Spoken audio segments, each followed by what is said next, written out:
সবাই কেমন আছেন? আজকে রাস্তা দেখাইতেছি সুনামগঞ্জ টু দিরাই সাল্লা হবিগঞ্জ হয়ে আর বৈরব হয়ে আপনার ঢাকা যায়।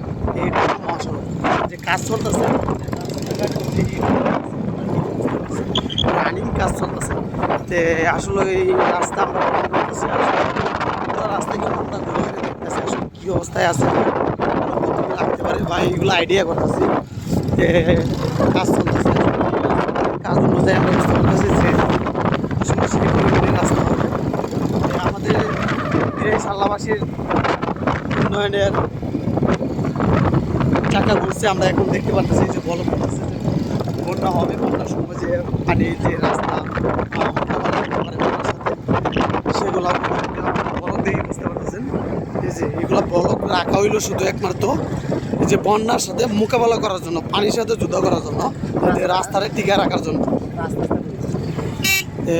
আসলে যে কাজ চলতেছে আলহামদুলিল্লাহ আমাদের দিরাইসাল্লাহ চাকা ঘুরছে। আমরা মনে করি যে মহাসড়ক আমাদের এই জায়গার থেকে আমরা ঢাকা যাইতে পারবো, শহরের দিকে যাইতে পারবো। হ্যাঁ, অনেক ভালো লাগতেছে। সামনে বৈশাখ চলতেছে, সড়ক কিন্তু মহাসড়ক, তাই অনেক কাজ চলতেছে। অনেক কোটি কোটি টাকার বাজেট আওয়ামী লীগে করে যাইতেছে আর কাজ চালিয়ে যাইতেছে, সমস্যা নাই। আলহামদুলিল্লাহ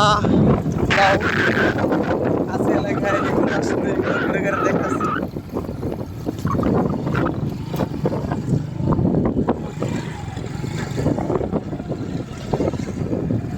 রাস্তা মহাসড়ক চলতেছে। আচ্ছা কি অবস্থা ভালো নেই বেলা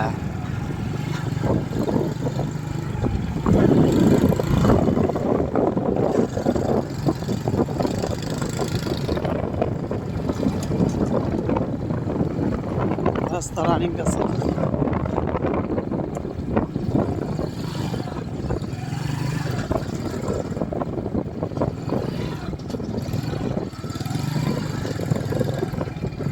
সেই বড় রাস্তায় যাবেন, চিন্তা করা যায় আর বানাইতেছে মাটি উঠে কেটে। পানি ওঠার কোনো অপশন দেখি এখানে, পানি ওঠার কোনো অপশনই দেখি না। যে রাস্তা চলতেছে আলহামদুলিল্লাহ দিরাইসাল্লাবাসীর চাকা ঘুরছে, এমনকি এরা উন্নয়নের ছোঁয়া দেখতে পারতেছে যে এখন তারা রাস্তার থেকে ওই বাড়ির থেকে সামনে যাই তারা রাস্তা পাইতেছে, এই রাস্তা দিয়ে ঢাকা যেতে পারতেছে, যে কোনো জায়গায় যাওয়া যেতেছে, যে কোনো জায়গায় যাওয়া যেতেছে। এটাই আমরা এখন পরিদর্শন করতেছি রাস্তাটা।